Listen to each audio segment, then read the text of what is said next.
কৃষক কৃষি তার উন্নয়ন সব নিয়ে আমাদের এই আয়োজন।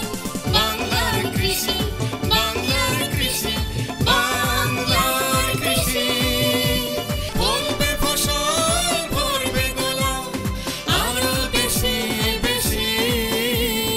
বাংলার কৃষি, বাংলার কৃষি, বাংলার কৃষি, বাংলার কৃষি, বাংলার কৃষি। দর্শক, বাংলার কৃষি অনুষ্ঠান থেকে আপনাদের সবাইকে শুভেচ্ছা। কৃষি তথ্য, প্রযুক্তি, পরামর্শ এই সব নিয়ে আমাদের প্রতিদিনের কৃষি বিষয়ক অনুষ্ঠান বাংলার কৃষি। কৃষক ভাইরা আমাদের আজকের বাংলার কৃষি অনুষ্ঠানে দেখবেন এ সময় আপনার মাঠ পর্যায়ে করণীয় সম্পর্কে একটি মাঠ প্রতিবেদন, সেই সঙ্গে কৃষি বিষয়ক কিছু গুরুত্বপূর্ণ তথ্য এবং পরামর্শ, এবং শেষাংশে থাকছে মৎস্য বিষয়ক প্রতিবেদন। শুরুতেই মাঠ প্রতিবেদন।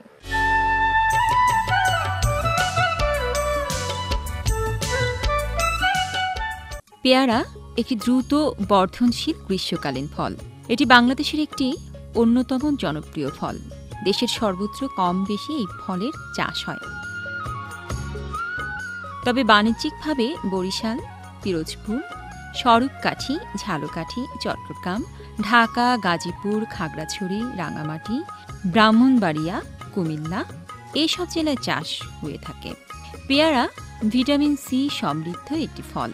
এছাড়া পেয়ারাতে প্রচুর পরিমাণে ভিটামিন বি ও প্রয়োজনীয় খনিজ পদার্থ যেমন ক্যালসিয়াম ও আয়রন পাওয়া যায়। পেয়ারা কাঁচা ও পাকা উভয় অবস্থাতেই খাওয়া যায়।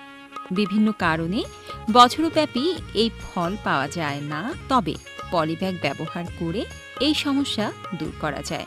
এই প্রযুক্তির নিয়ম হচ্ছে পেয়ারা ফল পলিথিন এর প্যাকেট দিয়ে ঢেকে দিতে হয়। এতে ফলে পোকার আক্রমণ কম হয়, ফলের রং উজ্জ্বল হয়, ফল চকচকে এবং রসালো হয় এবং মান ও বাজার মূল্য বৃদ্ধি পায়। এক্ষেত্রে পলিথিনের ব্যাগটি ফলের বোটার সাথে হালকা করে বেঁধে দিতে হবে এবং ফলের নিচের দিকে পলিথিনের মুখটি খোলা রাখতে হবে, কিংবা কয়েকটি ছিদ্র করে দিতে হবে যেন পলিথিনের ভেতরে সহজেই বাতাস চলাচল করতে পারে এবং জমাকৃত পানি বের হয়ে যেতে পারে। কৃষকেরা কুশি ভাঙা এবং পলিব্যাগের ব্যবহার করে পেয়ারার চাষে বেশ সাফল্য পেয়েছে। সাধারণত বৈশাখ মাসে চারা লাগানো হয়। এরপর গাছ ৮-৯ মাস বয়সের গাছে ফল আসে এবং অতিরিক্ত বৃদ্ধি কমানো এবং ডাল সংখ্যা বৃদ্ধি করার জন্য কুশি ভেঙে দেওয়া হয়। কুশি ভাঙার ২০ থেকে ২৫ দিনের মধ্যেই নতুন অতিরিক্ত কয়েকটি কুশি আসে। সাধারণত গাছগুলোতে অতিরিক্ত বৃদ্ধি কমানোর জন্য রাসায়নিক সারের পরিবর্তে জৈব সার দেওয়া হয়। পেয়ারা মার্বেলের চেয়ে একটু বড় হলেই ব্যাগ পরানো হয়। কৃষকদের মতে ব্যাগিং করলে মাছি, পোকা ফলের গায়ে বসে না, সেই জন্য ফল ভালো থাকে। সরাসরি কীটনাশক পেয়ারাতে পড়ে না, তাই স্বাস্থ্যসম্মত পেয়ারা পাওয়া যায়। ব্যাগ দিলে কমপক্ষে ১২৫ গ্রাম ওজন বৃদ্ধি পায়, রং ভালো হয় এবং দাম বেশি পাওয়া যায়। পেয়ারার উৎপাদনে ও ফলনে ব্যাগিং পদ্ধতি নতুন দিগন্তের সূচনা করেছে। আমাদের বাংলাদেশে এখন প্রচুর পরিমাণে পেয়ারা উৎপাদন হচ্ছে এবং পেয়ারা আমাদের এখন আপেলের বিকল্প হিসেবে ব্যবহার হচ্ছে। এখন মানুষ কিন্তু বিদেশি ফলের প্রতি অনেকটাই বিমুখ হয়ে আপনার দেশি ফলের দিকে ঝুঁকছে। বিশেষ করে পেয়ারার চাহিদা বাংলাদেশে প্রচুর পরিমাণে বৃদ্ধি পেয়েছে। পেয়ারা অত্যন্ত একটা লাভজনক ফলও বটে। আগের যে অসুবিধা ছিল যে সারা বছর ব্যাপী পেয়ারা উৎপাদন করা সম্ভব হতো না, কিন্তু এখন গবেষণা এবং কৃষকদের সহায়তায় দেখা যাচ্ছে যে পেয়ারা সারা বছর ব্যাপী কিন্তু উৎপাদন করা যায়। আমাদের জাত নির্বাচন হচ্ছে একটি গুরুত্বপূর্ণ বিষয়। এই ক্ষেত্রে সারা বছর ব্যাপী পেয়ারা উৎপাদন করতে গেলে দেখা যায় যে বাড়ি পেয়ারা ২ এবং থাই পেয়ারা এটা কিন্তু অত্যন্ত লাভজনক।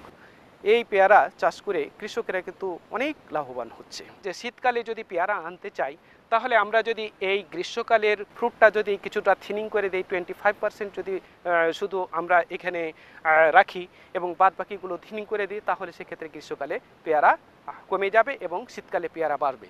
পাশাপাশি আমরা শীতকালে যখন অক্টোবর কিংবা সেপ্টেম্বর মাস আসবে, তখন এই পেয়ারার ডালটাকে যদি আমরা এভাবে ব্যান্ডিং করে দিই, তাহলে ব্যান্ডিং করলে যে জায়গাতে ব্যান্ড হবে সেখান থেকে নতুন কুশি বের হবে, এবং সেই কুশি বের হওয়ার কারণে সেখানে আবার নতুন করে ফ্লাওয়ার আসবে। নতুন নতুন কুশি বের হয়েছে যেগুলো, এবং সেখানে আবার নতুন ফ্লাওয়ার এসে আবার কিছু ফলও আছে, সেটা আমরা সেপ্টেম্বর মাসে কিছু ব্যান্ডিং করে দিয়েছিলাম, এবং সেক্ষেত্রে দেখা গেছে অক্টোবর মাসে বেশ কিছু ব্যান্ডিং থেকে আমরা যে আপনার কুশি পেয়েছিলাম সেখান থেকে বেশ কিছু ফ্লাওয়ার পেয়েছি, এবং সেক্ষেত্রে আমরা শীতকালে আপনার এখানে ফলনও পেয়েছি। এভাবে পেয়ারাকে আমরা যদি বিভিন্ন প্রযুক্তির মাধ্যমে সারা বছর ব্যাপী উৎপাদন করতে পারি, তাহলে আমাদের একদিকে যেমন কৃষকেরা লাভবান হবে, অন্যদিকে আমাদের জাতি পুষ্টি সম্পূর্ণ একটা ফল পাবে। যথেষ্ট রয়েছে ভিটামিন সি এবং অন্যান্য মিনারেল। আমরা যদি পলি ব্যাগ দ্বারা ব্যাগিং করে দিই, তাহলে পেয়ারাটা এখানে একটা মাইক্রো এনভায়রনমেন্ট তৈরি হয় এবং পেয়ারাটা বেশ বড় হয়, কালারগুলো খুব চমৎকার হয়। বাংলার কৃষি, বাংলার কৃষি, বাংলার কৃষি। দর্শক দেখছিলেন বাংলাদেশ টেলিভিশনের প্রতিদিনের কৃষি বিষয়ক অনুষ্ঠান বাংলার কৃষি।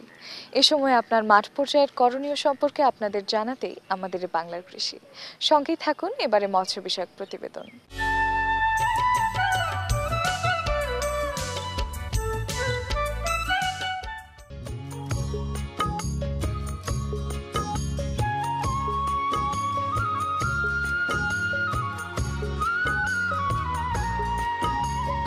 চিংড়িকে বলা হয় সাদা সোনা। আমাদের রপ্তানি পণ্যের মধ্যে চিংড়ি অন্যতম। দেশের উপকূলীয় অঞ্চলে লবণাক্ততার কারণে ফসল উৎপাদনে সমস্যা বিধায় সেখানে ব্যাপক চিংড়ি চাষ হয়। খুলনা জেলার কয়রা উপজেলাধীন আয়শা আমির একুয়াকালচার এই ধরনের একটি চিংড়ি খামার।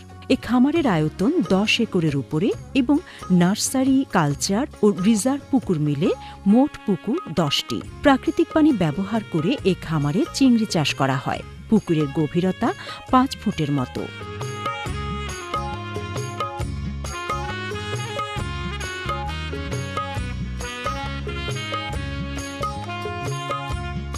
নার্সারি পুকুরে চিংড়ির পোনা 30 থেকে 35 দিন রেখে একটু বড় করে 5 থেকে 7 গ্রাম ওজনের হলে কালচার পুকুরে প্রতি ঘনমিটার পানিতে 11 থেকে 16টি পোনা ছাড়া হয়।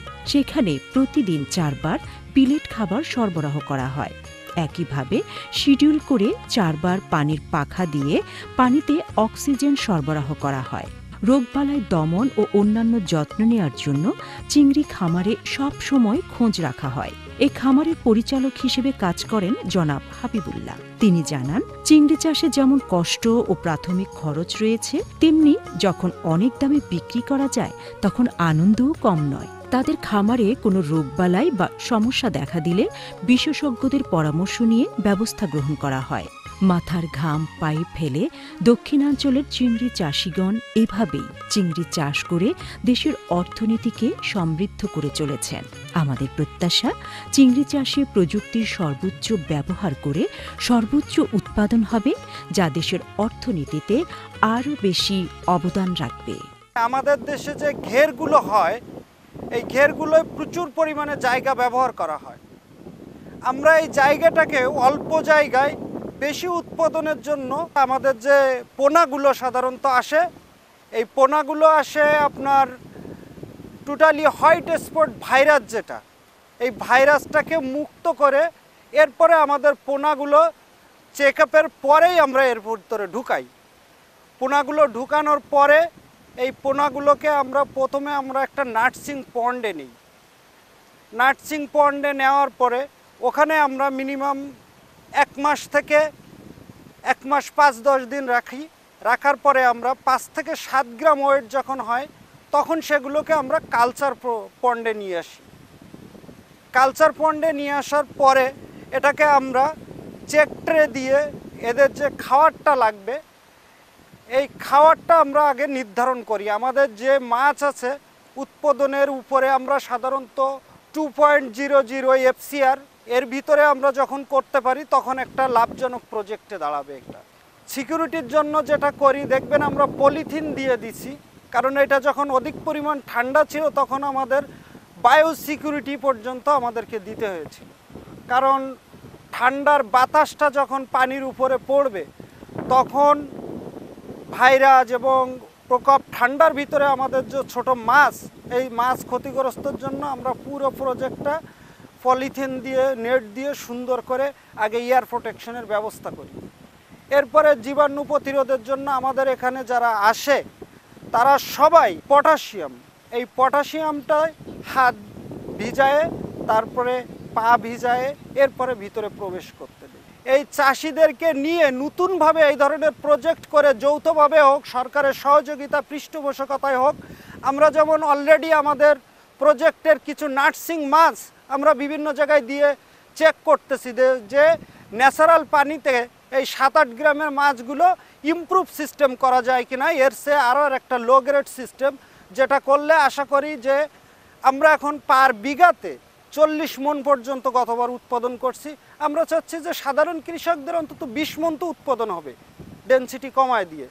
এজন্য যত প্রকার সহযোগিতা এই এলাকার লোকের জন্য আমি আশা করব ইনশাআল্লাহ। বাংলার কৃষি, বাংলার কৃষি, বাংলার কৃষি। দর্শক দেখছিলেন মৎস্য বিষয়ক প্রতিবেদন। এরই সঙ্গে শেষ করছি আমাদের আজকের বাংলার কৃষি। বাংলার কৃষি আগামীকাল একই সময় প্রচারিত হবে। এছাড়াও আমাদের অনুষ্ঠান সম্পর্কে আপনাদের যে কোনো মতামত আমাদের লিখে পাঠাতে পারেন। আমাদের লিখবার ঠিকানা: প্রযোজক বাংলার কৃষি, কক্ষ নং 222, বাংলাদেশ টেলিভিশন, টেলিভিশন ভবন, রামপুরা, ঢাকা। আমাদের ইমেল নাম্বার banglarkrishi@ais.gov.bt। আমাদের ফেসবুক আইডি বাংলার কৃষি। আপনারা ইচ্ছা করলে আমাদের অনুষ্ঠানটি ইউটিউবেও দেখতে পারেন। দর্শক, আপনারা ভালো থাকবেন, সুস্থ থাকবেন, এই কামনায় শেষ করছি আমাদের আজকের বাংলার কৃষি। আল্লাহ হাফেজ। কৃষক, কৃষি তার উন্নয়ন, স্বপ্ন